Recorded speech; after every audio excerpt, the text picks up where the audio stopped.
Todas y todos ellos vienen de Nueva York, desde el colectivo de Colonize This Place. Y pues, welcome, bienvenidos, bienvenidas. Gracias por estar aquí. Thanks for coming here. And we are very open to listen to you, to share our experience. So, go ahead. Yalla. So I'm really glad to be here, and I'm going to talk a little bit about Palestine. And I think I only have 5 minutes, so I'm just going to be respectful of the space. And so I prepared, what would I talk about?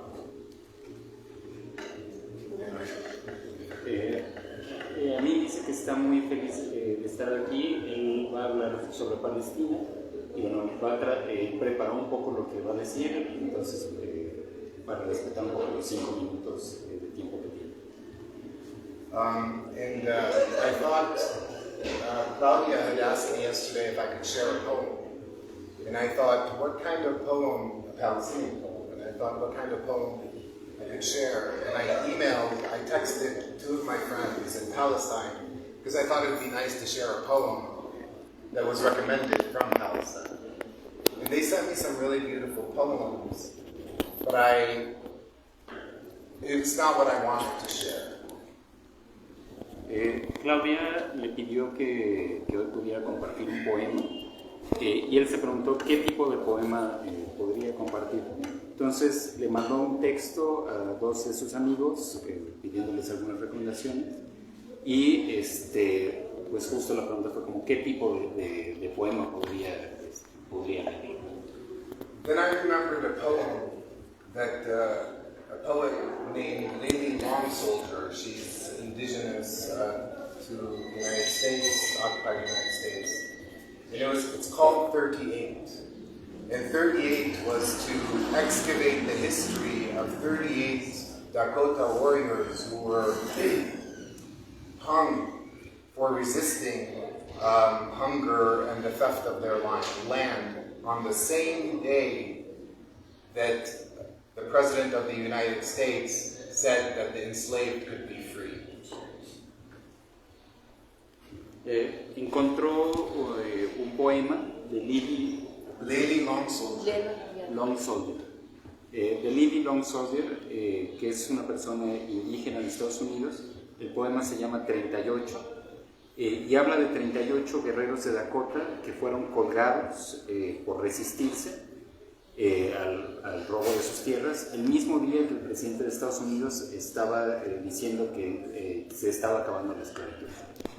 And like any settler colonialism in the United States, they took the land and they were starving people and they had no money, so they revolted, they killed the settlers, and that's what they were being punished for. But when they revolted, they found one of the merchants who wouldn't give them credit, because he was famous for saying he wouldn't give credits to native people. He wouldn't give credit to native people, and they put grass in their mouth. That's how they found him dead, when they revolted.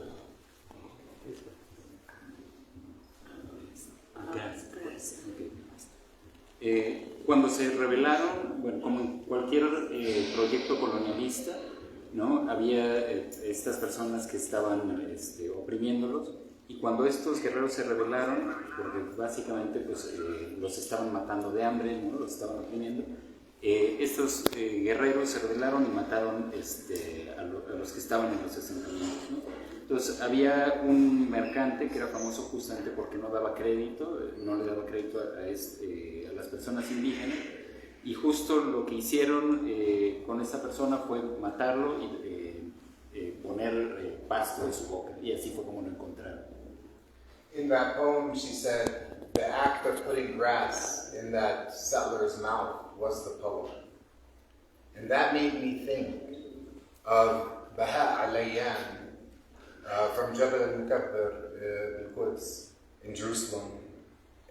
He went on, they organized him and his friends, 4 people. They took over a settler bus inside of occupied Palestine and Israel.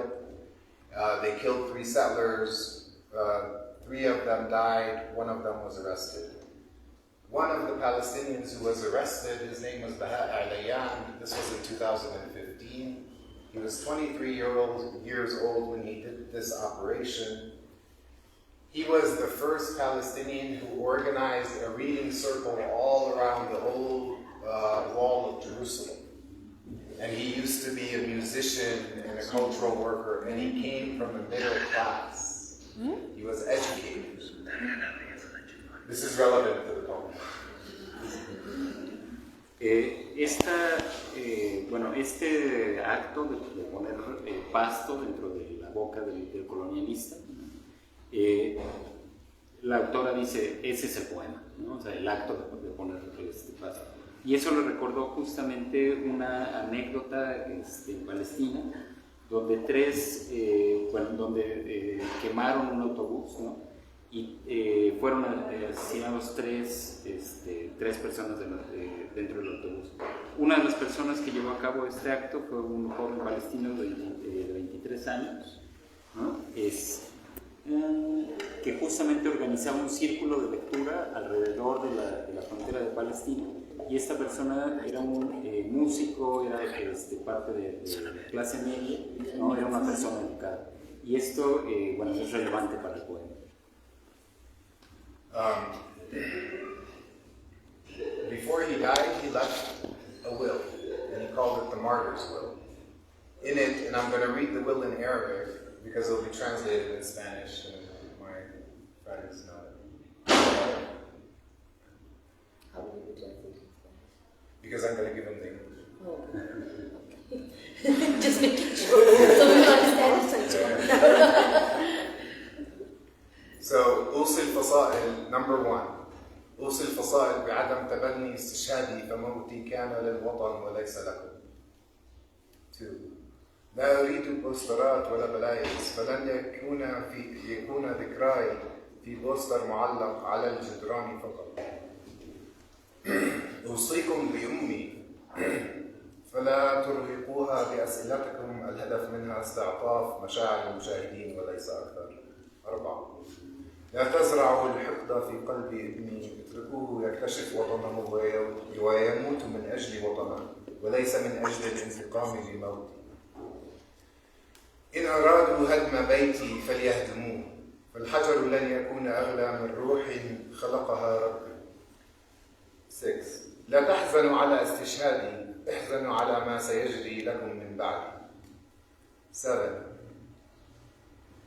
لا تبحثوا على ما كتبته قبل استشهادي، ابحثوا عن ما وراء استشهادي. 8. لا تهتفوا بمسيرة جنازتي وتدافعوا، بل كونوا على وضوء أثناء صلاة الجنازة ولا أكثر. 9. لا تجعلوا مني رقما من الأرقام تعدوه اليوم وتنسوه غدا. 10. أراكم في الجنة. So this is in 2015, and he left it, but what he was doing is he was echoing, and then I'll pass it on, he was echoing a generation of Palestinian resistance, a generation that's growing, that is anti-state, that decouples freedom from statehood. And I think this will is about the generation that's willing to struggle and is willing to understand what it takes to get free, and knows that the idea of a state is antithetical to that project. And what do you do when you want to resist and give and love and die the way you want? When you know that your leaders will sell out your blood. Because liberation and struggle requires everyone. And if people get bought and sold, no one ever gets free. So I thought of a poem, and I thought, here's an act that's a poem.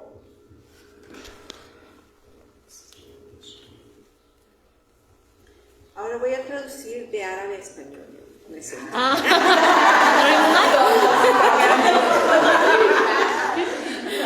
No es cierto, nos lo pasó en inglés.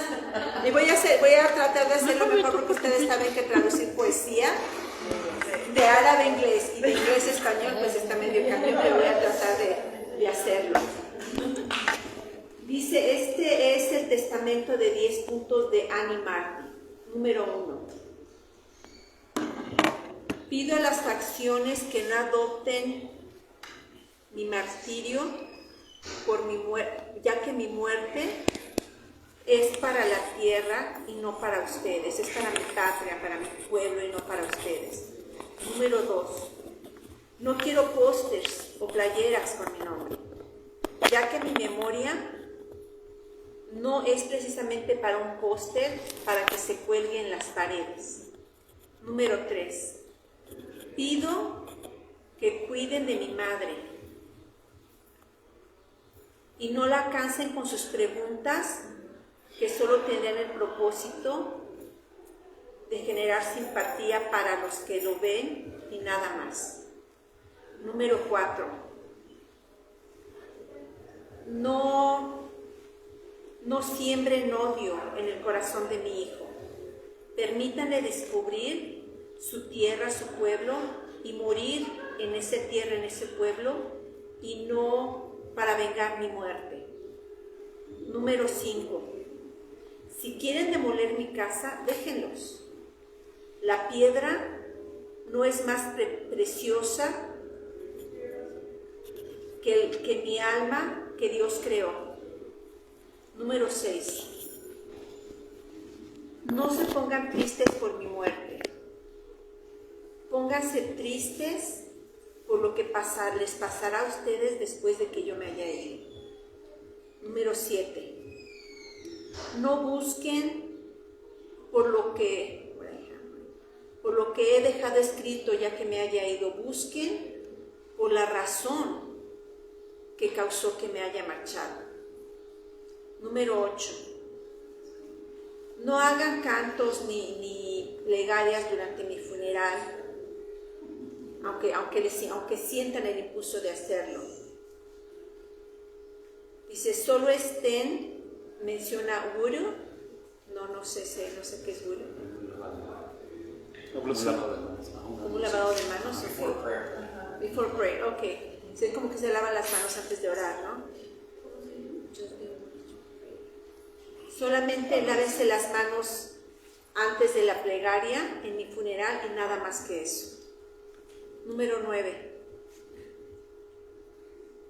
No me hagan un número que cuenten cada día o que lo cuenten hoy y mañana ya lo olviden. Número 10. Los veo en el paraíso, en el cielo.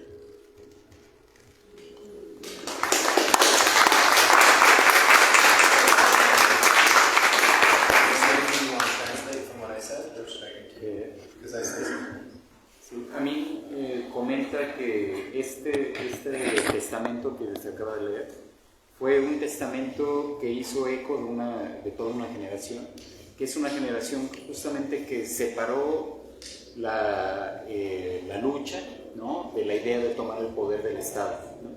Y justamente porque esta nueva generación piensa que es antitético a la toma del Estado, ¿no?, la naturaleza de la lucha. Y justamente se piensa esto porque la liberación y la lucha van juntas y nadie puede ser libre si no todo el mundo está libre. And so I'll just share a little bit about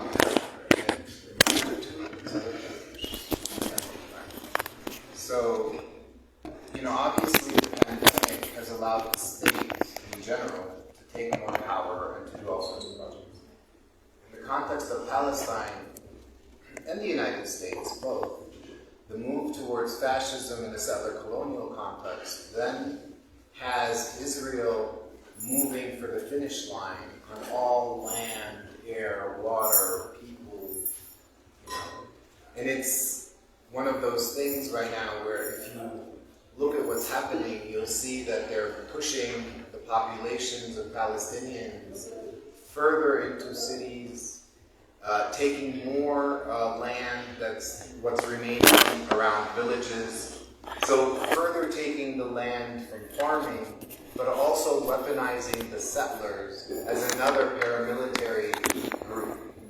The third paramilitary group is the Palestinian Authority. you know, and I think that the Palestinian Authority acts like for the occupation in populated areas, towns and cities. And then the villages are surrounded by settlements, and they're further taking the land. And the only option for Palestinians to make money has always been to work in Israel for free labor and to build the settlements. The resistance now is stronger, and it's moving towards popular uprising because of the consciousness of an alternative and a refusal of now in this statehood. But at the same time, the intensification of what Israel is doing and the technologies that are being transferred all over the world, including in Mexico and the United States, makes it kind of like, what's our next move? And I heard Lombas talk about interconnected struggles in water, how rivers are interconnected. And I think this notion of interconnected struggle, anti-state, anti-national, anti-imperial feelings towards a horizon is where I think Palestinians are finding hope to resist, even though they can't articulate and don't want to take over what is there.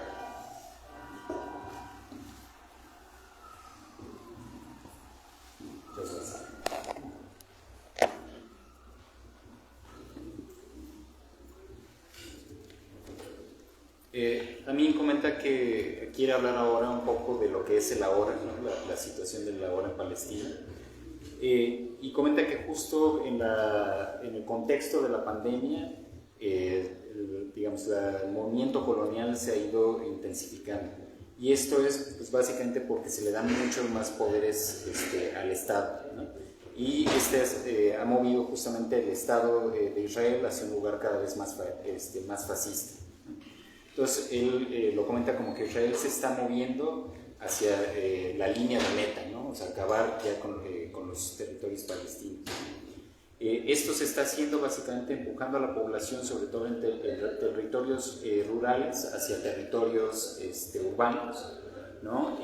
Armando, weaponizing, como creando, haciendo un arma, ¿no? de los propios asentamientos, de los pobladores de los asentamientos, ¿no? Y con una tercera forma digamos, colonial, que es la propia autoridad palestina, ¿no? Donde ellos son como la tercera rama del gobierno de Israel, ¿no? Dice que un poco el trabajo, una de las características actuales de Palestina es que el trabajo para todas estas personas desplazadas del ámbito rural, sobre todo se encuentran en los propios asentamientos, ¿no? Entonces son obligados a trabajar en los asentamientos israelitas, ¿no? Construyendo las casas, construyendo los propios asentamientos, ¿no? Y todo esto se ha hecho también a través de una intensificación en términos de tecnología, y son tecnologías que no solo se ocupan en Israel, sino se ocupan incluso aquí en México. Entonces, esto nos apunta a algo que ya que salió en la conversación, por ejemplo, sobre los ríos, ¿no? Que son las luchas interconectadas, ¿no? O sea, y justamente es en esto, en la idea de las luchas interconectadas, que los palestinos están encontrando ahora una forma de resistir. Gracias.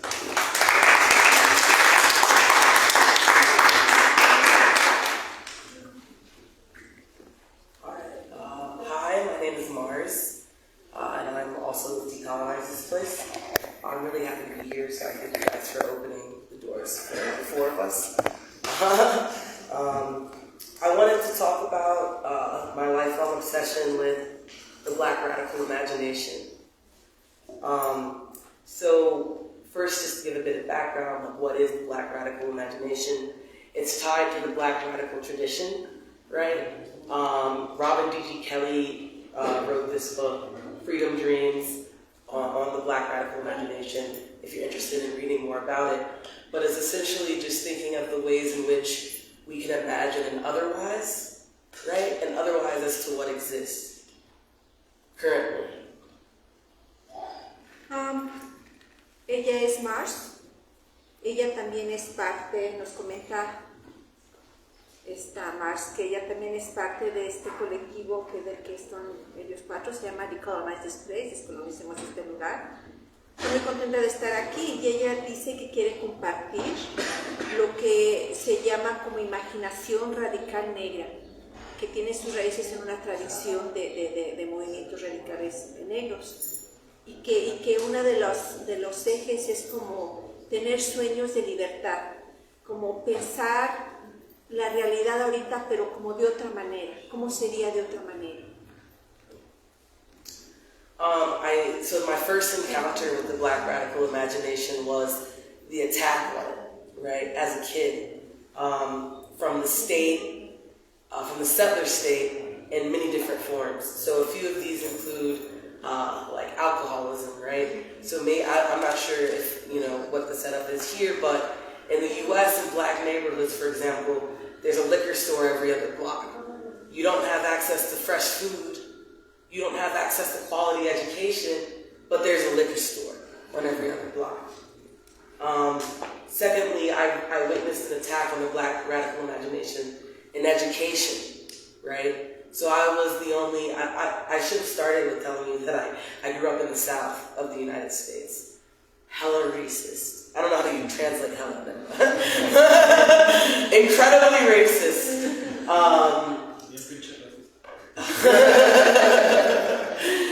Part of the United States where racism was very direct and very to your face. So when I was in elementary school, I actually had a teacher tell me, the only black kid in the class, surrounded by white kids, that we can't judge slave owners because they were simply following the culture of their time. Right? Yes. Ok, dice ella que empezó a darse cuenta de esa realidad que vivía la comunidad afroamericana, dice, con ataques desde niña, y ataques que venían desde el propio Estado y de muchas otras formas. Una de las formas de atacarlas a la comunidad afroamericana es con alcoholismo. Yo no sé si aquí pasa lo mismo, pero allá en comunidades, en Estados Unidos, comunidades pobres negras, hay una tienda una licorería en cada esquina. No habrá comida fresca, no habrá educación, pero sí hay una licorería en cada esquina. Otro ataque también fue a través de la educación. Menciona que ella creció en el sur de Estados Unidos, donde mencionaba que es, como decía el compañero, bien pinche racista. O sea, no racista, bien pinche racista. Dice, y entonces esos ataques son directos en tu cara, no lo disimulan. Un maestro en el que ella estaba, que ella era la única persona negra, todos blancos y blancas, el maestro le dijo que no tenía por qué estar juzgando a los que tenían esclavos, cuando estaba hablando de esclavismo, que ellos nada más estaban siguiendo pues lo que era la sociedad en ese momento.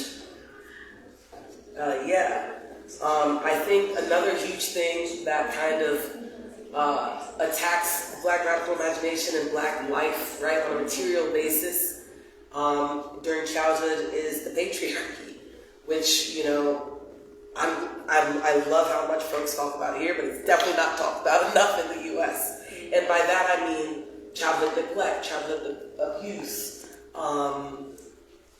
and lastly, just the state itself offering only state-sanctioned ways out.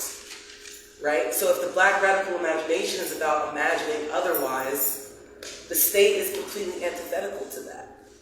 I watched my mom take a state job because she had no other way to raise 4 kids.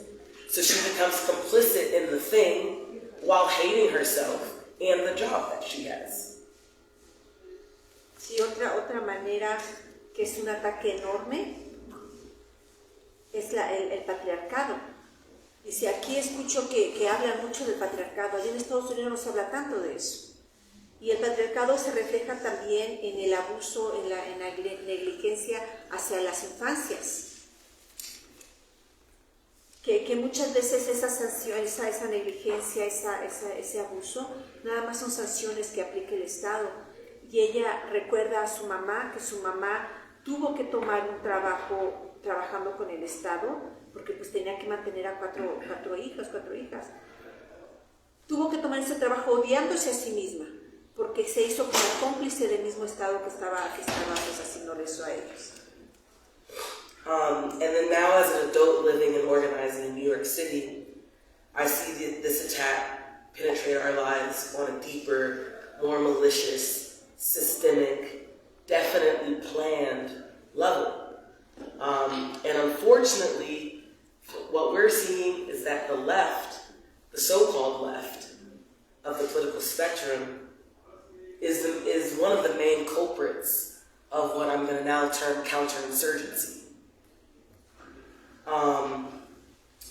We see this in the universities, right? So the education I got when I was, I would say, niña, see that's Spanish. When I was a child, that doesn't change when you're in the university, right? We see how the boards of universities and museums are owned and run by the same people who are dropping bombs in Gaza, who are imprisoning my family, who are burning the Amazon, right? Speaking of, literally, Larry Fink, the CEO of BlackRock, lives in New York City, a part of burning the Amazon, and is on the board of the school that I go to and teach at. And funds the NYPD. And funds the New York Police Department, so I'll stop. That's a lot.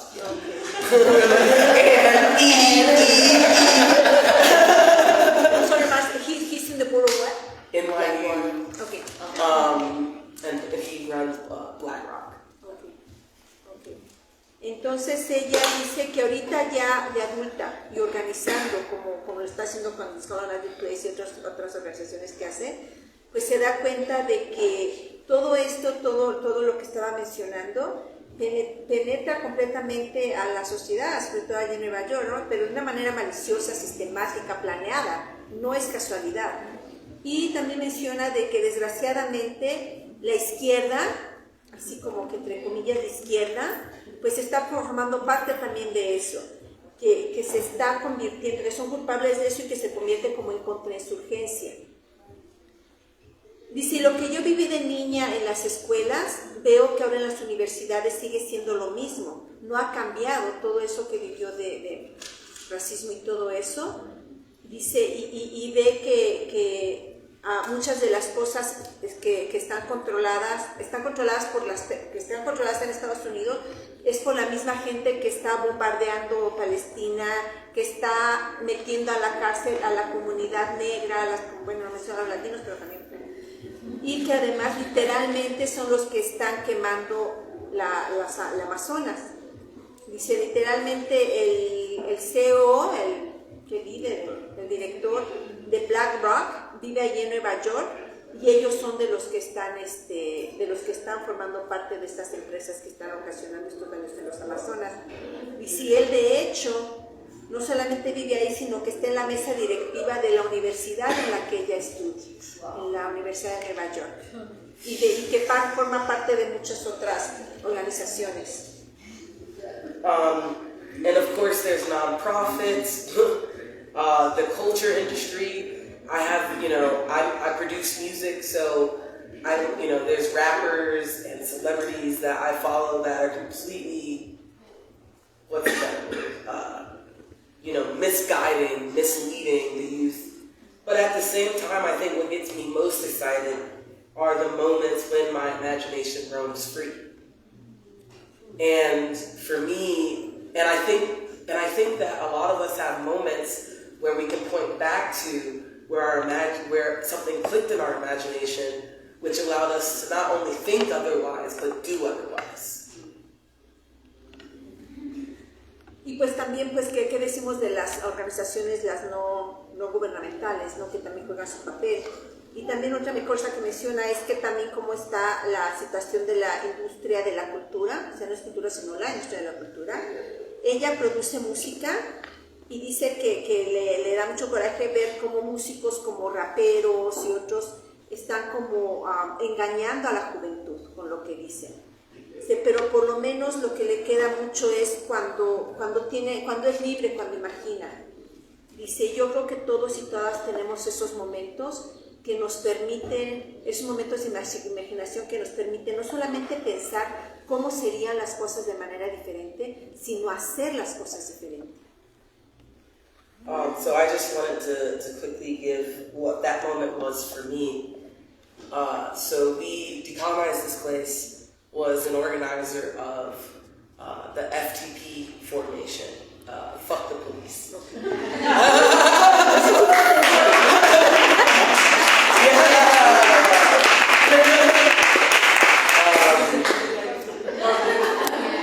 That's a stupid and during the first FTP action in Brooklyn, New York, we expected maybe 100 people to come out, but 1,000 people came out. We took over the streets. There wasn't, to be honest, there wasn't really, with 1,000 people when you expected 100, there isn't really a plan, but there's a lot of energy and there's a lot of vibes, right? And so we took the streets, the police, total L, total loss, they didn't know what to do. And at one point, about 200 to 300 people went into the subway. And it happened to be a subway station that had a police station inside of it. Because it's probably similar here, but in New York City, the police and the public transportation are like this, right? And there was a face-off. The police were on one side of the turnstile, and we were on the other side. And as we approached the turnstile, I was near the front, and the first person jumps it, and then the second person jumps it, and then the third, and everyone jumps the turnstile. And then someone opens the emergency exit door, and then people who can't jump the turnstile for whatever ability-related issues went through the door. And in that moment of crossing the threshold of the door, because I didn't jump. Yeah, I didn't jump. In the moment of crossing the threshold, that's when the click happened for me. That I wasn't just thinking otherwise, but I was doing otherwise. Hay para mí el momento cuando hizo clic esa imaginación de que estoy haciendo las cosas, estoy haciendo cosas diferentes, fue cuando ellos como Decolonize This Place organizaron la primera acción de ese movimiento que se llama Fuck the Police, y que lo hicieron allí en Nueva York. Esperaban como 100 personas, pero llegaron 1000 personas realmente. Entonces tomaron las calles, y que no estaba nada planeado realmente, pero había mucha energía, mucha emotividad. Entonces la policía no sabía ni qué hacer, y como 200 o 300 personas se dirigieron al metro, la estación del metro que estaba ahí, que resulta que esa estación del metro tiene una estación de policía ahí dentro. No sé por acá, pero allá la policía y el transporte público son así como que juntos, ¿no? Y entonces de repente estaban así como que los torniquetes, de un lado la policía y de este lado los 200 o 300 manifestantes, y así como que, ¿qué hacemos? Entonces uno se empezó a brincar los torniquetes, y luego otro, y luego alguien jaló como que la alarma para que se abriera como la puerta de emergencia para aquellas y aquellos que no podían brincar, entre ellas Mars. Dice, en el momento que yo estaba cruzando esa puerta fue cuando me hizo clic, que no solamente estaba pensando cómo hacer las maneras diferentes, sino que estaba haciendo la manera diferente. And the last thing that I'll say is that this movement-generated media is what I became obsessed with. It's what I study, it's what I do, and I'm interested not just in the production of movement-generated media, but the reproduction of movement-generated media. I'm not interested in the single act, but the many acts, right? That can happen from one turnstile jump, right? And so even in my own work, I look at Black liberation, but I'm also looking at Palestine for reasons that Amin's talking about in terms of the exporting of counterinsurgency technologies, surveillance technologies all around the world. So when you look to Palestine to see how they're resisting and how they're creating movement-generated media, it's really interesting because they're fighting some of the same mechanisms that will be exported to the US for me to fight any minute now. But I just want to say that it's the reproduction. I'm really interested in how we that flick happens on a mass scale for all of us. And so this August, I'm going to Palestine for the first time with my comrades and decolonize this place, and the work continues. Entonces, todo esto que les estoy comentando me hizo mucho pensar en lo que es los medios generados por los movimientos. Me hizo así como ser obsesiva en eso, y eso es lo que estoy estudiando. Estoy estudiando y no quiere pensar nada más en la producción de esos medios, sino en la reproducción. Que no sea un solo acto, sino que sean muchos actos, muchas maneras de reproducir eso. Sí, entonces, el trabajo que estoy haciendo, pienso que no es nada más para la resistencia de la comunidad negra, sino es también para Palestina. Y pienso cómo se está haciendo contrainsurgencia en otros países, y también cómo esos otros lugares están resistiendo a eso. Y se tiene que pensar, porque esos mismos mecanismos que se están usando en otros lugares también van a llegar o están llegando acá a nosotros en Estados Unidos. Y pienso que ese clic que me pasó a mí debe ser masivo, que nos debe y nos puede pasar a todas y a todos. En agosto van a ir a Palestina como Decolonize This Place, y pues el trabajo continúa. Gracias.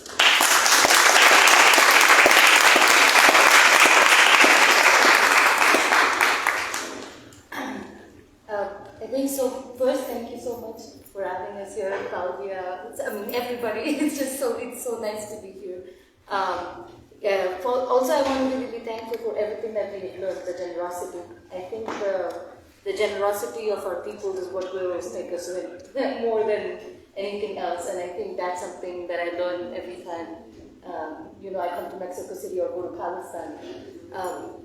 I want to start a little bit about, where I'm from and like how I got to doing the work around Decolonize This Place.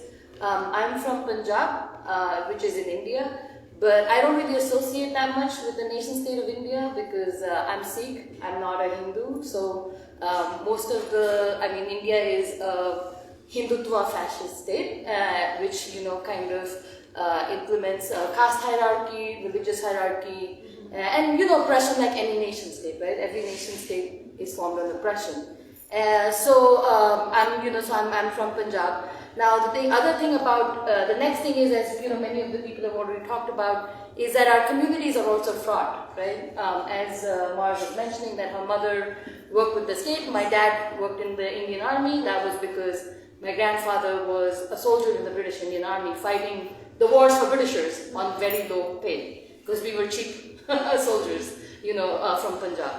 And then at the same time, in my family, I have people who fought for the independence of what is now called India.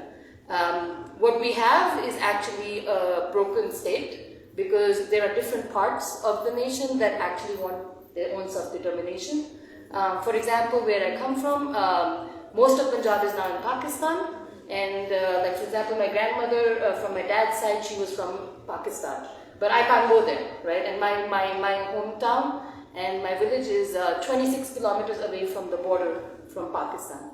So that I'm just sharing that as a history because, the police, the army, the freedom fighters, we all eat together and we sit together and we have these conversations. But we also understand each other's autonomy. For example, my father's really pissed with me. I'm not married. I don't follow what he says. He now has Googled me and thinks that I'm for decolonization. So all hell has broken loose in my family. You can translate that in the next. Bueno, primero, Natasha, quiero agradecer a todos por la invitación. También quiero agradecer por todo lo que está aprendiendo y por todo lo aprendido, porque dice que esa es la forma en la que vamos a ganar, ¿no? Entonces, lo primero que quiere compartir es de dónde viene. Ella viene de una región en la India que se llama Punjab. Justamente esta es una región de una religión que se llama Sikh, ¿no? Y lo menciona porque ella cree que la India es un estado hindú fascista, ¿no? En el cual pues básicamente se rige según un sistema de castas, y bueno, ustedes saben cómo es eso. Y eso la remite justo a esto que se ha estado digamos, conversando, de cómo las comunidades hasta cierto punto están fragmentadas, ¿no? El ejemplo que pone es justamente su abuelo fue soldado para la Armada de la India, ¿no? Y está luchando justamente en las guerras de los mismos que lo están oprimiendo, ¿no? Lo mismo, su papá también luchó por la independencia de la India, ¿no? Y es un ejemplo de cómo estas comunidades pues, están siendo divididas, ¿no? Y pero al mismo tiempo pues, tienen que convivir entre ellas. Menciona esto como la India es un estado roto, ¿no? Y es un estado roto, pone el ejemplo de su propia comunidad, en la cual, en la formación del estado hindú, la comunidad Sikh quedó dividida entre Pakistán y la India, ¿no? Y en donde diferentes partes de la India están buscando su propia autodeterminación. Su familia, por ejemplo, parte de su familia vive a 25 kilómetros de donde viven, 26 kilómetros de donde vive el resto de su familia, ¿no? Pero ella no puede ir del otro lado justamente porque ya están del lado de Pakistán. Entonces, esto es un ejemplo de cómo en la misma mesa a veces se sientan personas digamos, militares, freedom fighters, ¿no? Como luchadores de la libertad, ¿no? Y todos están de alguna manera discutiendo un poco sobre lo mismo.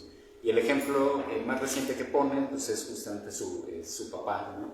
Su papá está ahorita como muy enojado con ella, acaba de meterse a Google y buscar qué está haciendo con The Colonized Displays, y bueno, eso le sacó el día. I'll just say a little bit more about what's happening in India, and then talk about decolonize this place, because I think it's okay. So in India, I'll talk about decolonize this place after this. But I started living back in Punjab from December 2021. And I've been, just recently, when I'm here in Mexico, I came from Canada, so I've been home for like about a year and a half. And it has overlapped at the same time when farmers who, from our village, every village basically in Punjab, had been resisting the Indian government because they were going to privatize agriculture, and were asking farmers to kind of lease their land for almost 99 years or something like that, right? And what that struggle was about is very similar to the Mayan chain struggle, or what is very similar to Palestine, or actually which is very similar to other urban struggles around gentrification that happen even in places like New York. And I think, just from that struggle, because what most of the people did from Punjab, it was led by people from Punjab and then other people joined, was they just decided to storm the border of the capital. I mean, they wanted to go inside the capital of the country, which is New Delhi, but the police stopped them at the border of the capital, and then they made a deoccupation for a full 1 year. Cooking, laundry, eating, prayer, education, workshop. I think they said it was one of the biggest protests, because they say that because we're just so many people. But that was the idea of I think it's a zapatista, to serve and not to be served. We take that very seriously. Actually, one of the biggest community kitchens in the world, which runs 24/7, is in my hometown. Antes de hablar directamente sobre la experiencia de The Colonized Displays, quiero emplear un poquito como la experiencia de la India. Ella recientemente regresó a Punjab, más o menos en diciembre del 2021, y bueno, ha estado un poquito circulando entre Punjab, Canadá, y ahora bueno, está aquí en México. Pero en este último año y medio justamente le ha tocado ver como una de las movilizaciones como importantes dentro de su comunidad, que justamente surgió a partir de la resistencia de los agricultores en Punjab, cuando el gobierno les pidió básicamente dar sus tierras, ¿no?, en un contrato, digamos, como de cesión de derechos de alrededor de 99 años. Entonces, esto menciona es pues, muy similar justamente a otras formas de despojo y desplazamiento, como puede ser el Tren Maya, Palestina, o incluso movimientos de gentrificación, como lo que sucede en ciudades como la de Nueva York. Entonces, lo que sucedió, digamos, con estos agricultores fue básicamente que ellos fueron hacia la capital, ¿no? Se quedaron en los límites de Delhi, que es la capital, pero se quedaron en los límites porque la policía ya no los dejó pasar. Entonces lo que hicieron es asentarse y ocupar lo que sería como la frontera de Delhi, y entonces organizaron un campamento que es uno de los más grandes campamentos que existe de ocupación de este tipo, ¿no? Y bueno, bromea que es uno de los más grandes porque en India pues son un montón de gente, ¿no? Y bueno, en este campamento pues básicamente se cocina, se lava la ropa, hay talleres, ¿no? Y toma este principio, ¿no?, de los zapatistas de mandar obedeciendo, ¿no? Es algo que ellos, digamos, como toman muy en serio, porque es lo mismo que podemos ver, por ejemplo, en estos espacios de ocupación, ¿no?, donde la gente pues está haciendo lo mismo. I think from that struggle from land, I realized that what was happening in the movement world in New York was also very similar to what was happening in the movement world in Punjab. And also hearing from, like, Chile, very similar. Gender-based violence hurting the movements. Media representing movements as violent versus non-violent. This whole, idea of violence versus non-violence. Counterinsurgency by NGOs, by organizers, or just by people acting like cops. I mean, you don't even need the police sometimes, where people actually act like cops. And media, social media specifically, but also media in general, the way they represent, but also like the way the cancel culture kind of works and how that is rooted in the community. And so I think one of the things that I realized from all of these experiences is how much is the importance of knowing each other from the time, like almost like how we were born. I think because the project of globalization and the project of modernity has flattened out all our experiences. Has erased all of our experiences of the colonized people.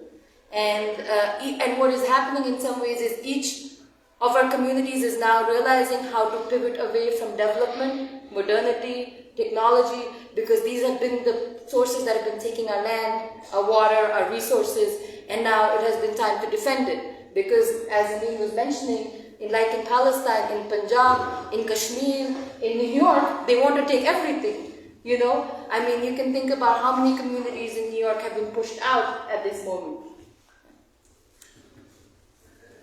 One second. Okay, entonces en relación un poco a, digamos, como quiere hacer ahora un vínculo entre lo que vio en Punjab y lo que ha visto también en los movimientos de Nueva York, en lo cual encuentra muchas similitudes justamente porque hay violencia de género, los medios representan a los movimientos como violentos, ¿no? Y también hay lo que llaman como contrainsurgencia, ¿no?, en la cual básicamente las personas mismas actúan como policías, ¿no? Esto sucede, por ejemplo, mucho en social media, bueno, en las redes sociales, ¿no? Por ejemplo, a través de esto que se llama como la cultura de la cancelación, ¿no? Y entonces eso le hace notar a ella la importancia de conocernos los unos a los otros, ¿no? Y conocernos casi desde el momento de nacimiento, ¿no? Es decir, conocernos como profundamente. Y esto en parte es porque la globalización lo que ha hecho es básicamente aplanar las experiencias de todos. Cuando todos en realidad lo que estamos haciendo es pensar justamente en formas de salir en este momento de las ideas del desarrollo, de las ideas de la modernidad, ¿no? Entonces, justamente esto es porque este es el momento de defendernos, ¿no? Y este es justamente porque es un momento en el que ellos, ¿no?, están tratando de tomarlo todo. One of the things that we earlier on decided in our practice was that if our work was only about Palestine, or if our work was only about Punjab, then we would have failed. Because we want to move away from the identification of specific identities only connected to specific struggle, because that often is weaponized against us to further divide us.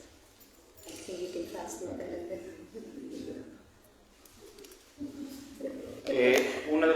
Justo esto se relaciona un poco con el trabajo que ahora están haciendo, y se dieron cuenta de que si únicamente se centraban, por ejemplo, en Palestina, si únicamente se centraban en Punjab, lo que iba a pasar es que iban a fallar. Y porque un poco el centrarse en las identidades, ¿no? En identidades como muy fijas, muy específicas, lo que hace es dividirnos más.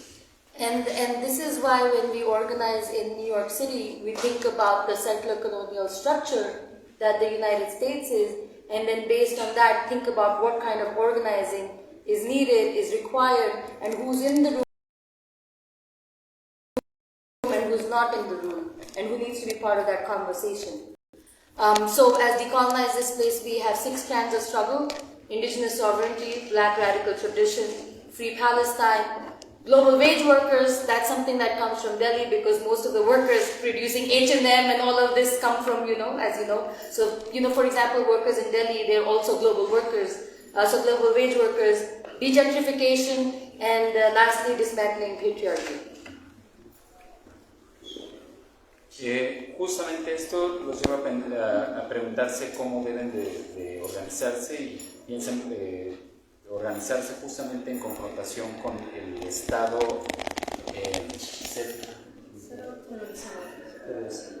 de asentamiento, ¿no? Como de asentamiento. De asentamiento colonial, ¿no? Organizarse justo frente a la forma colonial de asentamiento. Y entonces se preguntaron como qué estructura requerida para eso. Entonces plantaron 6 líneas de lucha. One by one, the 6. Yeah, indigenous sovereignty. Las 6 líneas de lucha, la primera es soberanía indígena. Because it's on stolen land. Porque se trata de tierra robada. Black liberation. Liberación negra. Free Palestine. Palestina libre. Global wage workers. Trabajadores asalariados globales. Degentrification. Desgentrificación. And dismantling patriarchy. Y desmantelar el patriarcado.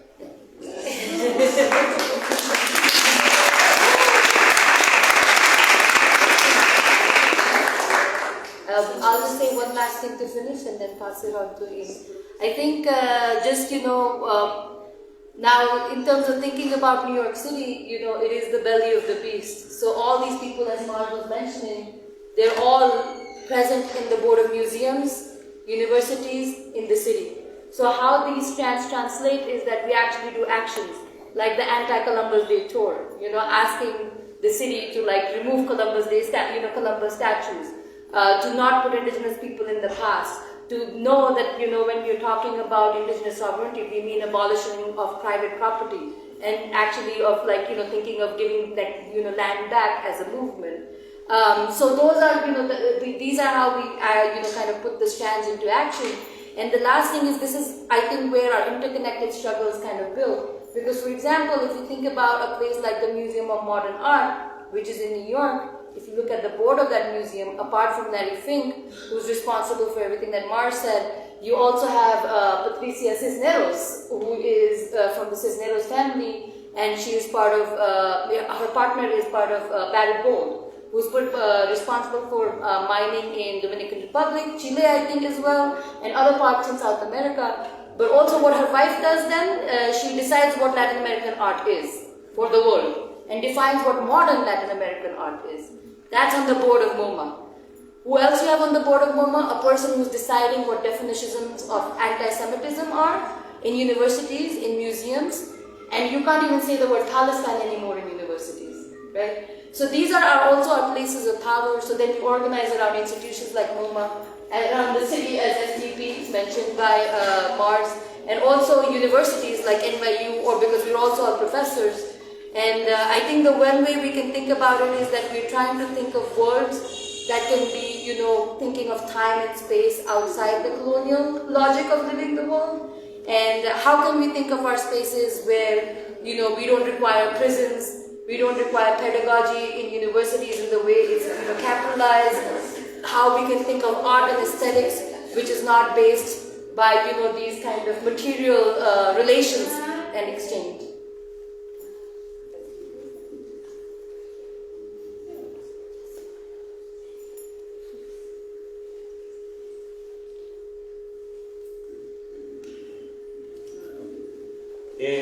Menciona un poquito como el comentario, como un comentario final, que justo como ellos se encuentran en Nueva York, que consideran que es como las entrañas de la bestia, ¿no?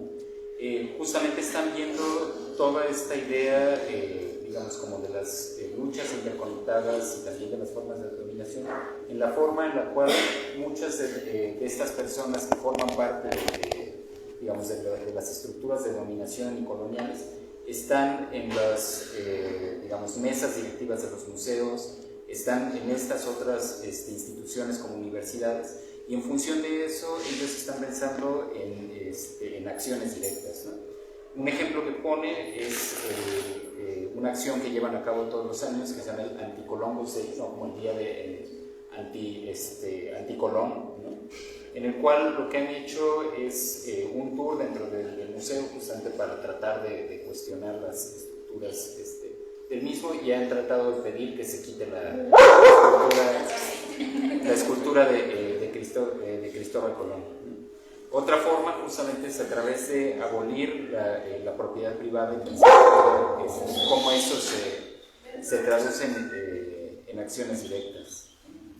Eso lo lleva justamente a pensar en las luchas interconectadas, ¿no? Y cómo estas luchas interconectadas pues, se traducen directamente en estos espacios. Un ejemplo que pones, MoMA, ¿no? Donde, como ya mencionaba más, pues, los directores pues, forman parte de muchas de estas, digamos, como compañías extractivistas, ¿no? Otro ejemplo que pones, la compañía Cisneros, ¿no? Que hace minería en El Salvador, también tal vez en Chile, ¿no? Y que justo Patricia Cisneros, ¿no? La esposa del director de esta compañía, es quien decide en este momento pues, cuál es el arte latinoamericano, ¿no? Cuál es el arte que entra, por ejemplo, en el MoMA y que representa lo latinoamericano.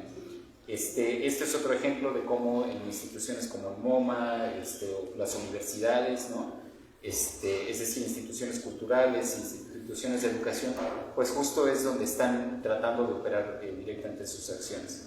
Y eso los lleva a pensar justamente en cómo crear un tiempo y un espacio, ¿no? Que rompa con la lógica colonial, ¿no? Espacios donde no existe la presión, espacios donde existe otras estéticas urbanas, ¿no? En las cuales las relaciones materiales no están basadas en el intercambio. Gracias.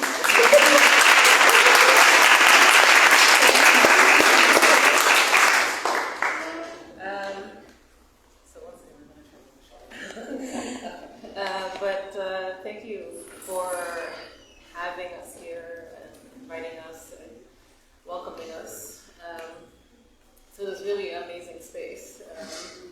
I think to talk about the work that we do, I think it's going to be important for me to introduce myself and tell you a little bit about myself and where I come from. And even though I was born in New Jersey and live in New York, my family comes from a much different place in history. My mom came from Vietnam and my dad came from Taiwan through basically war and poverty, right? And then what brought them to New York was more war and more imperialism as well, U.S. imperialism. And then they came to New York and now here I am.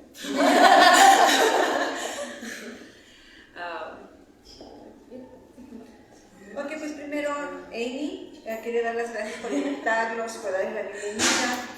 Pues, quiero hablar un poco del trabajo que hacen en The Colonized Place, pero quiero explicar un poquito, platicar un poquito acerca de ella.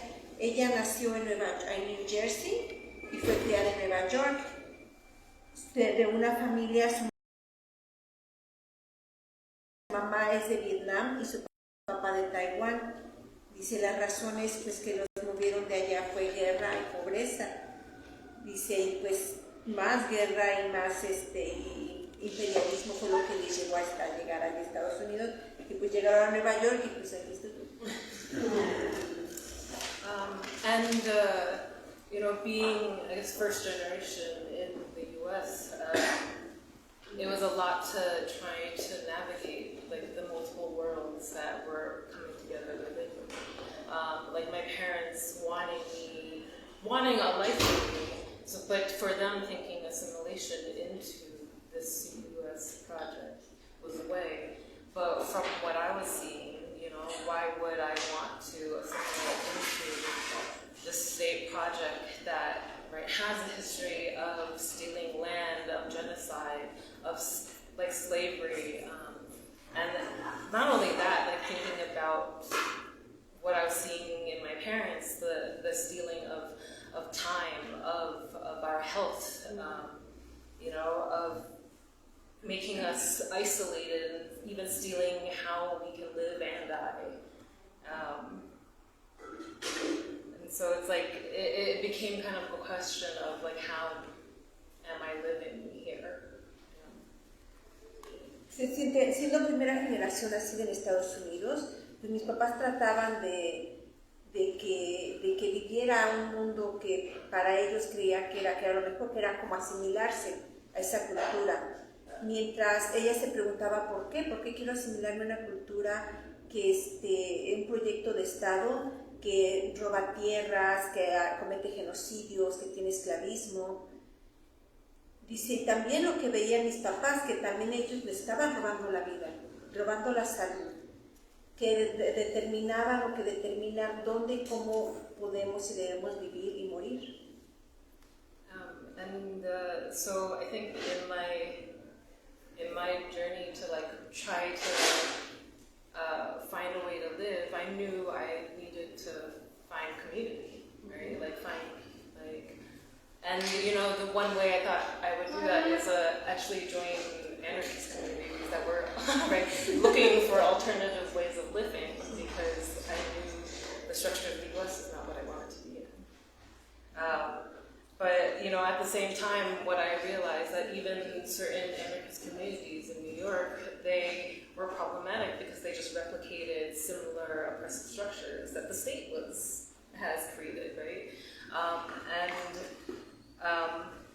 You know, I saw that there's people who can use the language of revolution and movement, but the actual practice of living didn't match up. Y pues andaba buscando cómo, en mi búsqueda de cómo poder encontrar esa forma que quería de vivir. Y se sabía que tenía que ser a través de una comunidad. Una de las maneras que yo creí que era el anarquismo. Veía el anarquismo como una alternativa a la estructura de Estados Unidos que no quería. Pero al estar formando parte de esos grupos se da cuenta de que la anarquía también tiene muchos problemas, que muchas veces replican la problemática del Estado. La gente puede estar hablando de revolución y de movimiento, pero realmente sus acciones no corresponden a eso.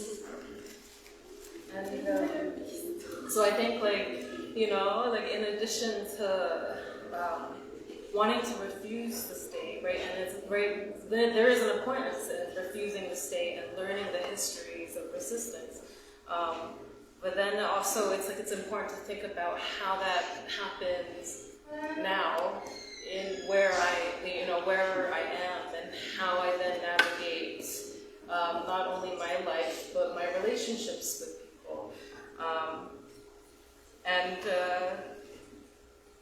I guess you know, being here, I'm learning from everybody. I'm constantly learning from, you know, my family. This is also my family. And like, I'm interested in thinking and doing and feeling what like the resistance of people of the world would be like towards liberation. Y pues mientras estoy rehusándome a vivir dentro del Estado, estoy aprendiendo lo que es la resistencia, pero me pregunto cómo está pasando ahora. Y me encuentro que a través de estas relaciones, que estando aquí estoy aprendiendo, sintiendo, pensando, sintiendo con los sentimientos. Y eso es a través de conociendo gente como aquí, a través de su familia, el colectivo en el que está es su familia también, aprendiendo cómo hacer la resistencia hacia la liberación. todo. Gracias.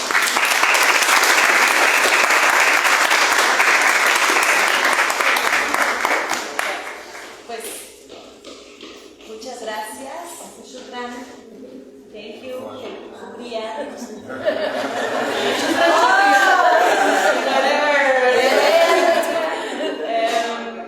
Les agradecemos mucho el compartirnos estos otros lugares de los que ustedes son parte y de lo que ustedes conforman como The Colonized Displays.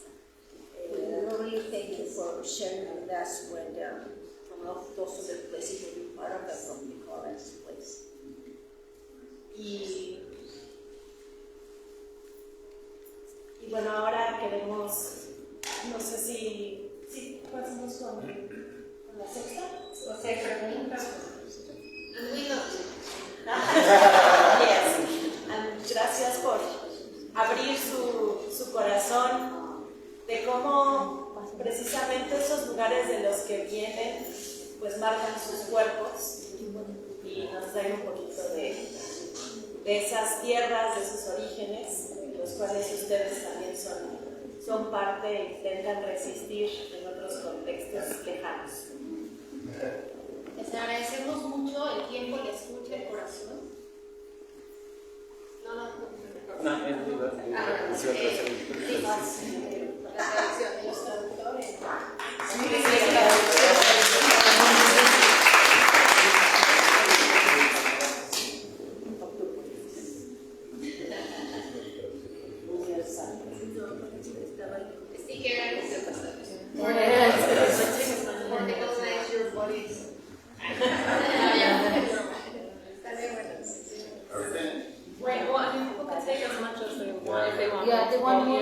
Si tienen preguntas, comentarios, tanto para las compañeras de Melissa, y perdón el nombre, Mato, para Melissa o Mato, que viene de Ecuador, para Francisca, que viene de Chile, para bueno, ya saben de dónde vienen, o sea, si tienen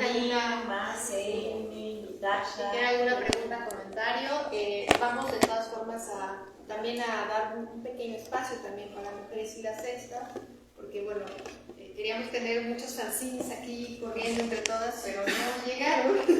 Una falla del sistema. Adelante.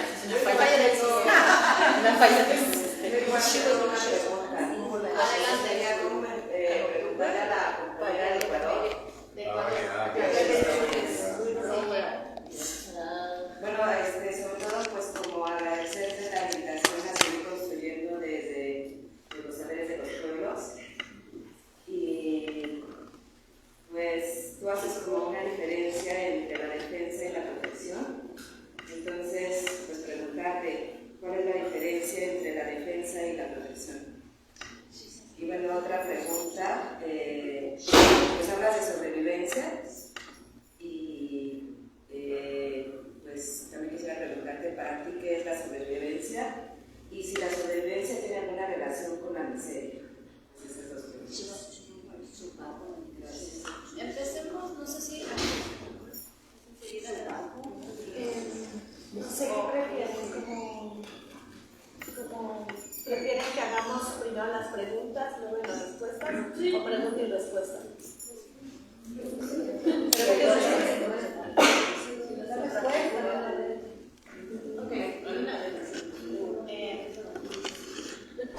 A ver, sobre la sobrevivencia y miseria. Creo que nosotros, en los pueblos indígenas, nunca hemos tenido miseria, ¿no? Sino que la miseria es generada por este sistema opresor.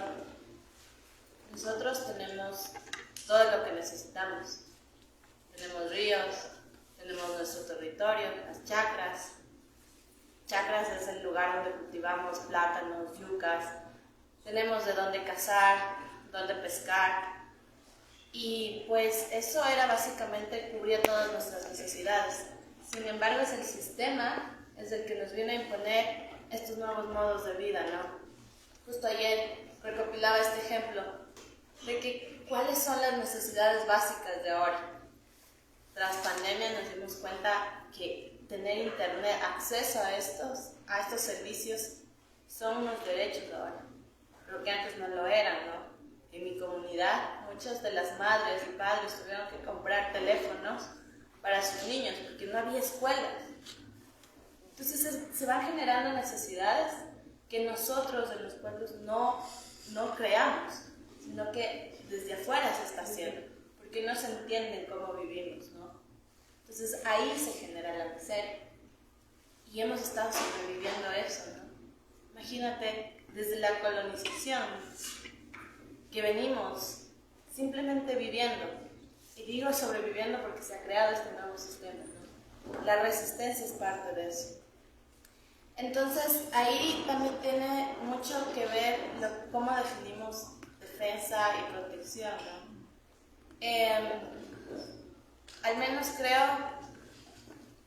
que son como sinónimos para mí, porque yo estoy haciendo dos de estas cosas, ¿no? Protegiendo en el ámbito físico y en el ámbito también no tangible, porque protejo las tradiciones de mi abuela. Eso comentaba con Melissa, que al menos nosotros, al hacer diferencias un poco, estamos creando estas divisiones que no necesariamente son parte de nosotros, que más nos dividen. Una anécdota: cuando empezaron a hacer minería en mi territorio, hay muchos de estos conceptos desarrollistas que dicen vamos a hacer minería sustentable. Y luego, para hacer minería en mi territorio, decían vamos a hacer minería artesanal, minería ancestral. Y yo me ponía en una situación de mucha molestia, porque minería, si vemos el contexto, significa tener minas. ¿Y qué es mina? Una mina explota. No puedes decir que es ancestral cuando estás dañando el territorio. Nosotros sí tenemos una práctica ancestral que se llama lavado de oro. Tenemos, y eso pasó por generaciones, hubo ciencia para crear esta herramienta que nosotros llamamos batea, que es una parte de madera que se va tallando, obviamente, para que el oro, con el movimiento centrífugo, se quede al fondo. Y no estamos utilizando mercurio, como en esta supuesta minería artesanal estamos utilizando. Entonces, esto de defender y proteger, para mí, es eso. Yo defiendo en el ámbito, no sé, ahora me pongo en contra del gobierno, de las empresas extractivas, pero protejo estas iniciativas mías.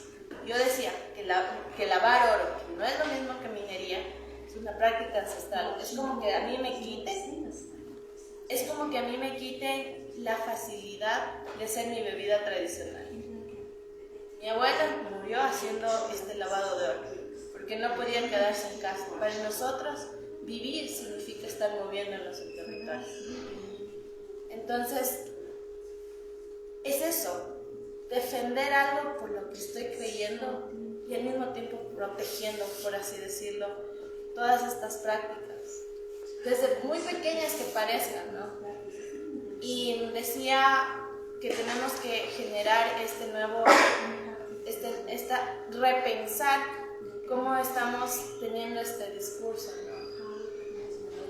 Les invito nuevamente a que, por ejemplo, no piensen que lo que nosotros hacemos con el lavado de oro, o que nuestras creencias de proteger las montañas, los ríos, porque para nosotros tienen espíritu, no se elimine, no se divide en ese sentido. Si hemos protegido por millones de años, pues ahora es la solución escucharnos quizás a nosotros.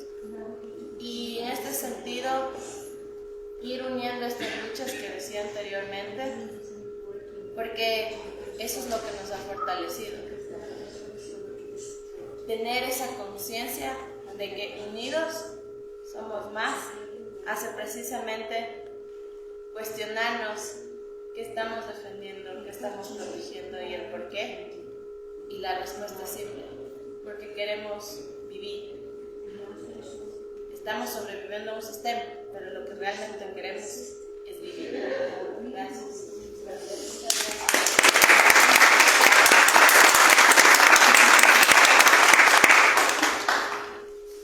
Muchísimas gracias, Marco. Te agradezco muchísimo.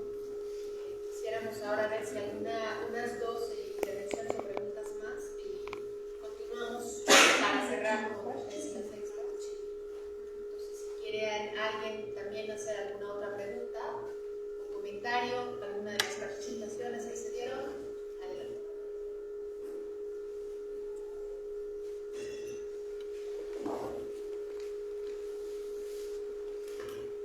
Bueno, todos vamos a tener una cena con pizzas y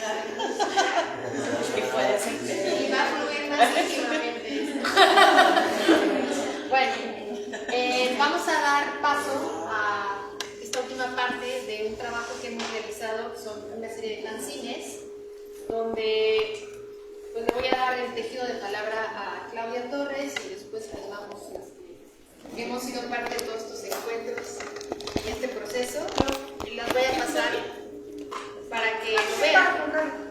Acá está el centro de los fanzines y bueno, lo voy a pasar para que puedan ver uno para acá y otro para acá el trabajo que hemos realizado. Y bueno, más adelante. ¿Es un audio que grabó Claudia Fausti en Argentina? Sí. Vamos a iniciar con un audio de Claudia Fausti, una compañera bellísima que es de Argentina, que es con quien nos hemos venido bien hermoso. Todos los fines de semana pandémicos. Sí, durante 2 años ha sido muy bello. Juntarnos los fines de semana, hacer muchas cosas. Resistirnos. Nos resistimos a detener los trabajos con la pandemia. Sobre todo en la pandemia fue... Sí, pues todo lo que habíamos planificado para trabajar en el 2020 no podemos hacerlo, pues como las caravanas en Chiapas, el territorio zapatista, las colectas, todo esto no era posible. Entonces, al negarnos, nos hicimos una convocatoria a la que acudieron muchas compañeras hermosas de lucha que nos enseñaron mucho, con las cuales aprendimos. Aquí está Pancha, por ejemplo, ¿no? Que no conocíamos, nosotros pudimos conocer su trayectoria hermosa, su lucha en muchos campos, y no es solamente una dimensión de la lucha, ¿no? Sino es por el agua, es por la vida, es por la mujer, contra el patriarcado, pero también construyendo, no solo anti, sino también con una propuesta en favor de eso, ¿no? Por nosotros las mujeres, por la naturaleza. Hicimos varios foros, como somos ríos que corren, ¿cómo era? Somos ríos que fluyen. Somos ríos que fluyen. Somos ríos que fluyen. Y que también dijimos, y que retornan a su caudal. Exacto. Entonces, como cuerpos de agua, somos nosotros también, ¿no? Entonces nos reunimos con más compañeras que estaban en estas luchas. También hicimos un encuentro de ecofeminismos por 2 días y también logramos grupos, pues casi de 500,000 de compañeras que están participando, integrándose y aprendiendo de todas, ¿no? Todas las estrategias y las luchas. Así es que nuestra rebeldía sentimos que funcionó, prendió algo, encendió, conectó, ¿no? En este camino también ya poco antes habíamos conocido a Decolonize Displays. Estábamos muy contentos porque luchas de latitudes tan distantes, pero tan conectadas, penetrando nuestros corazones, ¿no? Haciéndonos sentir y vibrar con esas luchas, sobre todo con sus éxitos, también con sus dolores. Y lamentablemente no nos pudimos ver en el 20 o en el 21, pero cumplieron y volvieron y aquí están, con mucha fuerza. Así es que... Y bueno, en este tiempo también, poquitito antes de la pandemia, ¿cuándo fue la toma? Septiembre. En septiembre, ¿no? Maravilloso, ¿no? Porque hicieron esta toma en un lugar que debiera estar destinado a vincular la población de Chiapas con la Ciudad de México, que eso nunca sucedió, pero que lo abandonaron y el presupuesto sigue corriendo ahí. Y compañeras y compañeros hicieron esta toma que ahora nos permite encontrarnos y mirarnos cara a cara. Esta es la primera actividad así, pública que hacemos como Mujeres y la Sexta después de la pandemia, la primera presencial, ¿no? Y por eso agradecemos mucho a los compas de Estoculpa que nos abrieran las puertas y nos permitieran hoy estar aquí y mirar lo que han construido y lo que han hecho, ¿no? Este mural, como lo que vemos allá afuera, el de allá arriba también, a ver si luego podemos visitarlo, verlo más de cerca. Y bueno, vemos que la lucha sigue, pero que también estamos logrando cosas, ¿no? Y un primer logro pues es encontrarnos, es reconocernos. Y bueno, en este tiempo también, poquito antes de la pandemia, los compañeros zapatistas nos habían convocado en una declaración por la vida y firmamos miles y miles de organizaciones, ¿no? En torno a eso. Y ofrecieron hacer un viaje a los 5 continentes. Uno de los viajes ya se concretó y fue a Europa, ¿no? Tuve el enorme placer, gusto, aprendizaje de ser invitada y de viajar 12 semanas con el grupo de las Palomitas, las compañeras zapatistas con sus hijos, que era el grupo más grande de los 28 grupos que viajamos a Europa, y tuve el gusto de viajar con ellas, ¿no? Aprendí muchísimo, me sensibilicé muchísimo, los amo cada vez más, ¿no? Y aprendí mucho más de ellos, ¿no? De todos los pequeñitos, desde Vero, la más chiquita o más grande, pude aprender muchísimo. Entonces, ver sus expresiones también de sorpresa con el primer elevador, la primera escalera eléctrica, el primer camión, el primer vuelo, ¿no? Tocar el mar. Está salado, una gran sorpresa, nunca había estado en el mar, o ver la nieve y que me acribillaran a pelotazos de nieve y que me pusieran en el gorro, me hicieron mil travesuras que disfruté muchísimo. Y además el intercambio con los compañeros de la otra Europa, que está viva, que está emergente, que está luchando. Y eso fue maravilloso, ¿no? Lo pude presenciar, la partecita que le tocó a este grupo, uno de los 28, pero no estamos solos, no estamos solas, seguro que estamos muy acompañados en la lucha, es que no hay que dejarla nunca, cuando nos sentimos agobiados y pesa mucho pues la vida enfrentando el capitalismo, hay que saber que no estamos, y hoy pues es la comprensión más clara y más profunda. Hoy la hemos visto con algunos testimonios y que sabemos que hay otras y otros aquí que también podrían testimoniar otras cosas, otras que no llegaron. Brasil apenas viene, la Copa de Uruguay creo que no alcanzó a llegar, pero somos muchas y no estamos solos. Y bueno, para comentarles sobre la decisión de hacer un fanzine, es porque pensamos que cuando los compañeros zapatistas viajaban por los 5 continentes, podían llevar una palabra modesta y compartir algunas luchas que aquí describimos, ¿no? Que no son solo las nuestras, más bien son las de muchas de nosotros, ¿no? Y entonces hicimos el número 0, que hoy un Didi me hizo la jugarreta de no entregarlo como debía aquí, y se lo llevó, a Ciudad Mesa y quiere que a Texcoco, y ahora quiere que paguen el viaje de allá para acá. Pero ahí había stickers, que son las ilustraciones de estos fanzines, y la compañera Carla nos dio el primer taller, no teníamos idea de cómo hacer un fanzine, y Carla nos enseñó cómo. Nos dio varias opciones, nos dio varias estrategias y sobre todo nos contó el espíritu de hacer un fanzine, el espíritu de abajo a la izquierda. Yo quiero que hoy les cuente, que sea de cómo ella nos animó, nos dio la fuerza de hacer esto. Bueno, hay compañeras que lo tradujeron, está en español, que lo tradujeron al inglés, que lo tradujeron al francés. Y está en línea, se los vamos a compartir después, está en color en línea y también en una sola tinta para quien quiera imprimir, ¿no?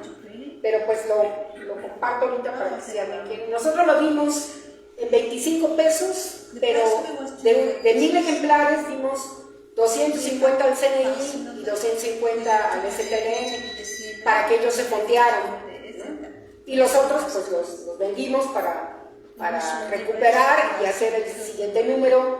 Empezamos el 0, este es el 1, y el 2 está a punto ya de concretarse. Y bueno, pero tal vez tocó la Copa de Brasil. Pero cuéntame, Brasil. Bueno, pues brevemente compartirles que la idea del fanzine surge por la dificultad que algunas personas como yo, que nos entregamos por completo al activismo político, se nos dificulta sentarnos a escribir. La escritura académica llega a tener una rigurosidad y unos tiempos que a algunas personas como a mí nos cuesta mucho trabajo, y tenemos mucho que decir, mucho que documentar, pero los mismos ritmos y la misma vida o el tratar de ser antisistema dentro del sistema es complicado. Sin embargo, hay alternativas de autopublicación que nos han ayudado mucho para documentar y hacer memoria de las experiencias políticas y de los procesos de resistencia. Entonces, la idea de motivar a que colectivamente hiciéramos un fanzine, y hablo de que Mujeres y la Sexta en verdad es una hermosísima red, es maravillosa. Yo creo que es bien difícil encontrar espacios donde puedes trabajar de una manera tan sorora, sin traer una bandera feminista y ser netamente en la práctica feminista. Y eso es algo que yo admiro mucho a todas mis compañeras. No somos un grupo, es una red tremenda que cruza fronteras y es una escuela para mí y para muchas.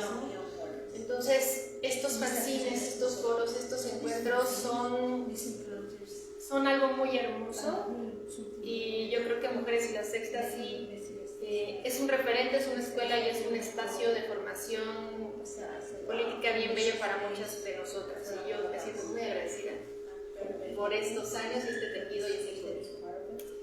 Entonces, dicho esto, te preparaba con Pedro para, sí, con las demás compañeras que están. Vero también, que está Vero, está Pancha, está Rosa María, está Caracol, está Caracol también. O sea, es una red muy grande. Está Ana Claudia, o sea, hay mucho que compartir, pero bueno, entendiendo los tiempos y el diálogo necesario, pues dejemos palabra colectiva. Voy a ser breve, voy a dar una palabra muy corta, pero simplemente agradecer el lugar de contención. Son esas cosas, insisto, mágicas y horrorosas que nos trae la pandemia. En redes sociales aparece el sentiero de un primer taller como encuentro de ecofeminismo. Contar durante 1 año y medio nos juntamos los domingos a conversar con compañeras de distintos espacios y a construir, y además yo estoy muy emocionada porque ahora las puedo tocar y ver. Primero durante 1 año y medio, todos los domingos nos reuníamos, conversamos de nuestras vidas, de qué estábamos pasando la pandemia y construyendo también este ecofeminismo de los pueblos. Así que nada, agradecer porque además un lugar político, un lugar de contención y de cuidado, que es tan difícil. En la lucha lo hemos dicho a muchos lados, es un poco contradictorio porque nuestra lucha por los cuidados, pero muchas veces tan intensas luchas que nos dejamos de cuidar. Entonces son esas contradicciones que habitamos, y por eso es que este tipo de redes son tan relevantes. Así que nada, quiero mucho, compañeras. Lo que tú quieras, pues tú conoces la génesis de Mujeres y la Sexta.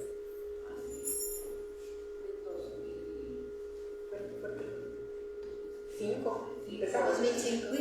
Sí, 2005, cuando nació el grupo para acompañar los preparativos de la otra campaña, que fue aquí en la Ciudad de México. Fue como sector de Mujeres y la Sexta. La primera reunión fue ahí en el centro, muchas mujeres de diferentes grupos, lesbianas, anarquistas, bueno, era muy diverso, trabajadoras, indígenas, etc.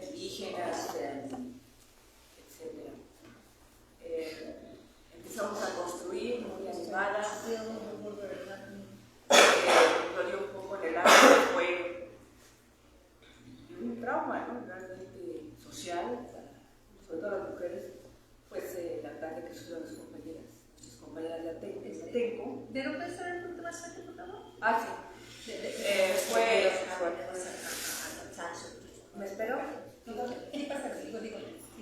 fue lo que sufrieron nuestras compañeras Canatenco. Teníamos ahí 2 compañeros, ¿no? En nuestro grupo, Magdalena, María,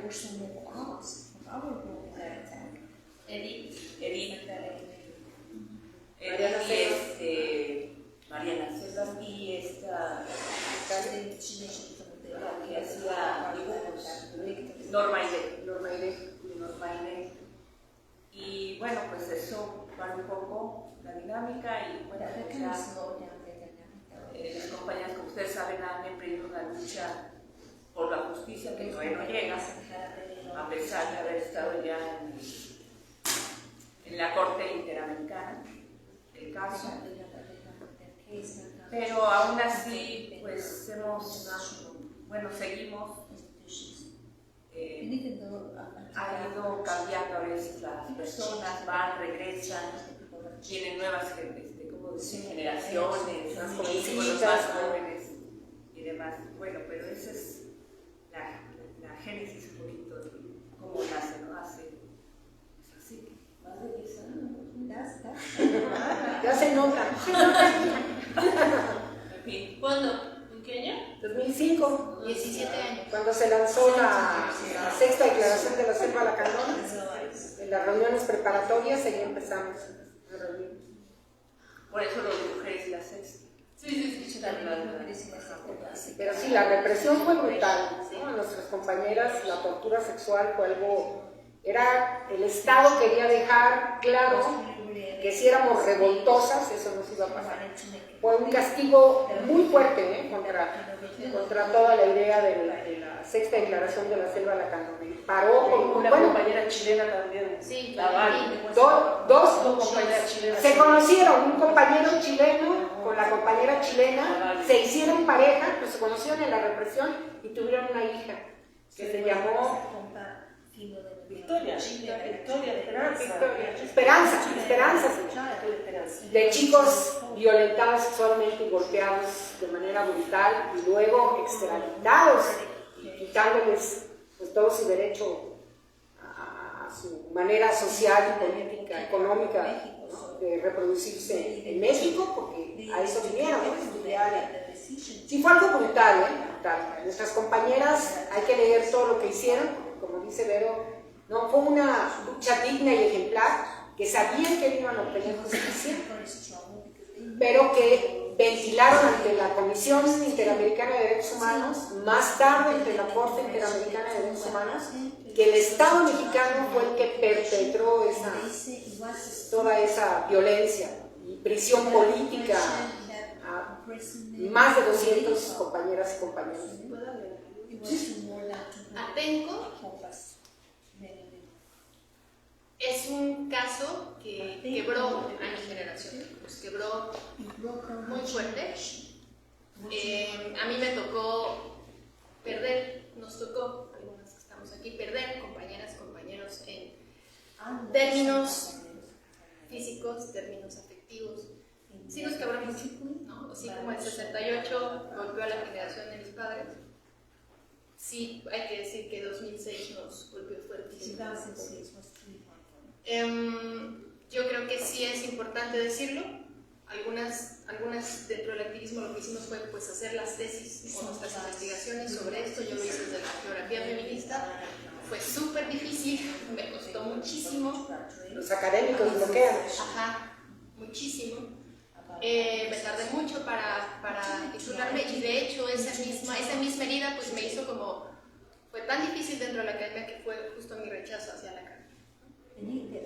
Entonces yo creo que lo que nos ha ayudado a sanar colectivamente ha sido estas redes, han sido estos espacios activistas, han sido las ocupaciones, que ningún espacio es perfecto, siempre hay diferencias, siempre hay fracturas, pero a pesar de eso, pensamos que los encuentros políticos, afectivos, son súper importantes. Sí. Bueno, ya nada más para cerrar un poco la idea que dice Carla, efectivamente, ¿no? A pesar pesar de esa represión, seguíamos durmiéndonos, pero ahora por la libertad de las compañeras. Y eso también era muy importante, porque las compañeras que estaban presas veían el apoyo de las que estábamos afuera, de cualquier manera. Volateando iban compañeras al penal, mandándoles cartas. Por ellas nos enteramos primero, corto nosotras, pues de la agresión sexual. Luego ya cuando se hace público, pues vino el ataque de los medios, del presidente, negando eso.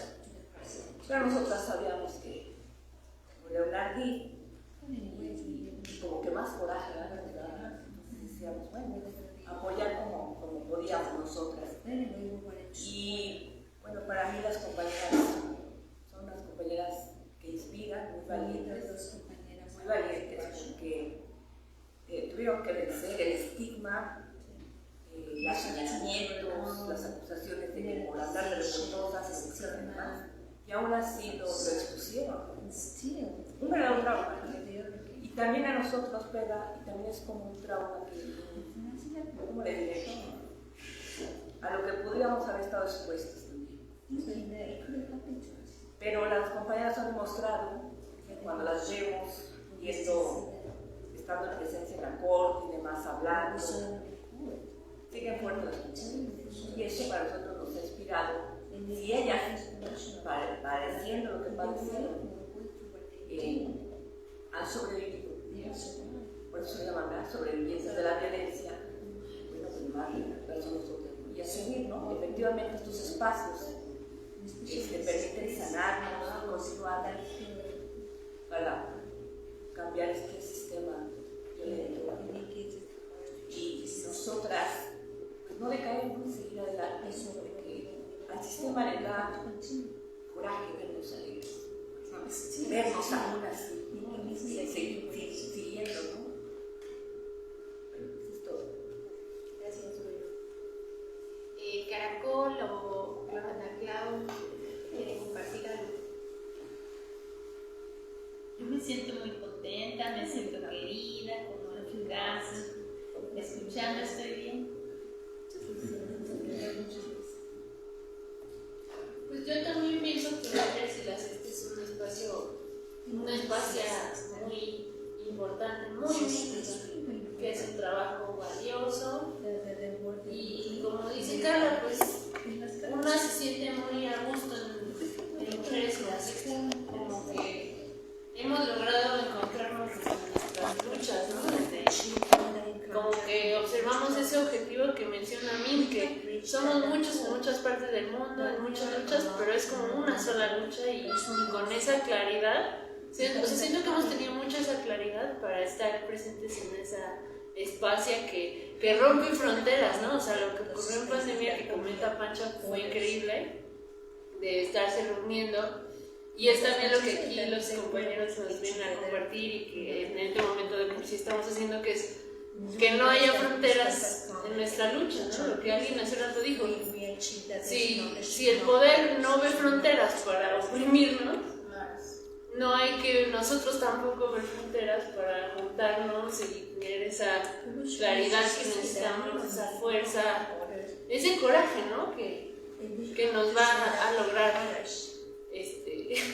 sacar o bueno, levantar, tener fuerza pues para construir lo que de por sí estamos construyendo, con mucha resistencia, rebeldía, con mucha pues valentía, ¿no? Siento, por ejemplo, este espacio ocupa mucho esfuerzo y resistencia, ¿no?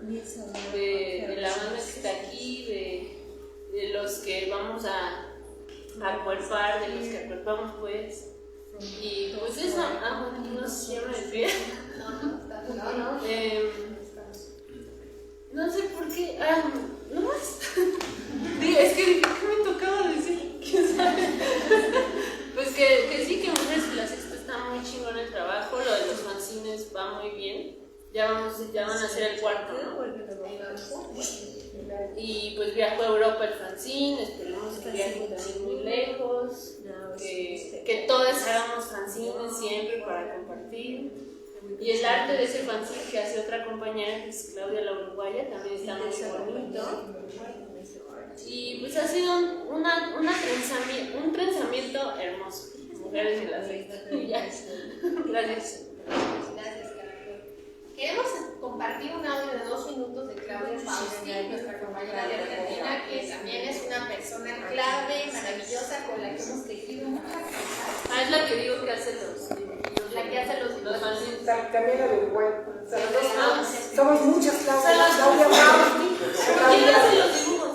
Las dos, pues muchas. No, pero estos dibujos, ¿ya sabes cuáles? Estos que te gustan son de Claudia Fausti. Ella es uruguayo de Argentina. Y este clase compartida es de Claudia. Es de ella. Hay muchas hacen de Claudia Suárez, que lo conocí el domingo. Es de Uruguay. Es ciudadana del mundo. Acá también. Y ahora son más Claudias que Marías, ¿verdad? Sí. Muchas Claudias. Muchas mujeres y las nos encantan las Claudias. Entonces, pues 2 minutos, nos gustaría mucho compartirlo. Disculpen que solo tenemos estas vecinitas, saben que se pueden escuchar. Así es. Hola, compañera Bella, bueno, desde aquí, desde el territorio guaranístico, que hoy llaman parte de la China. Les quería mandar un abrazo súper grande, súper cariñoso y agradecerles ahí el estar en esta actividad presencial, en esta presentación de los fanzines y de este reencuentro con luchas y con esperanzas y con caminos perfectos por hacer. Y bueno, acá con mucha alegría de que puedan estar reunidas presencialmente, porque bueno, a la vez que agradecemos haber tenido la posibilidad de la convocatoria de conocernos y reencontrarnos todas las semanas por medios virtuales, siempre el poder sentirse cerca consolida nuestros caminos, pero bueno, por ahora, aunque estemos a la distancia, también encontramos el modo de sentirnos hermanadas y de nuestros caminos sigan entrelazándose. Y esta vez desde lejos del aire se verán nuestras lucecitas encendidas a lo lejos desde distintos territorios, conectando Colombia con el norte de México, con el centro y el sur, con Chile, con Paraguay, con Europa, en Francia, en Suiza, en Estados Unidos y bueno, tantas compañeras que de un modo cortito o largo vamos formando parte de este tejido que somos desde el otro año. Bueno, en cuanto al espacio, como siempre nos gusta volver a la esencia de la propuesta y de esto de poder poner las herramientas del arte, la creatividad y la creación como herramientas de lucha, como herramientas que puedan estar al servicio de las luchas de los pueblos para ofrecer la madre tierra y la posibilidad de nosotros que son posibles y que al ser posibles nos llenan de esperanza para encontrar esa fuerza y seguir caminando en estos tiempos de tormenta. Bueno, los fanzines van poco a poco saliendo, vamos lento porque el camino es largo, como dicen. Ahí lo importante es que siempre han surgido con energía de amor, de compartir, de comprender los tiempos, y bueno, poco a poco van dando sus frutos, se van complementando entre los aportes de todas y bueno, una alegría que los puedan tener en sus manos para no quedar quedado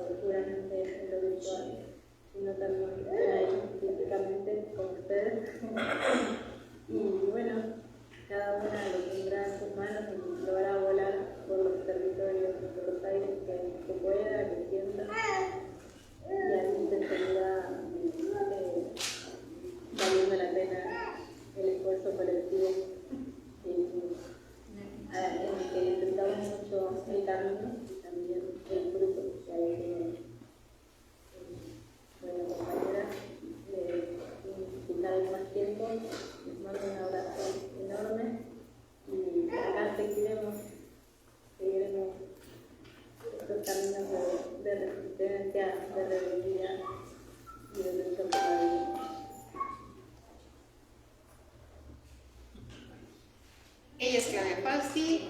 Gracias por tener paciencia en la escucha. No queremos que se vayan todavía.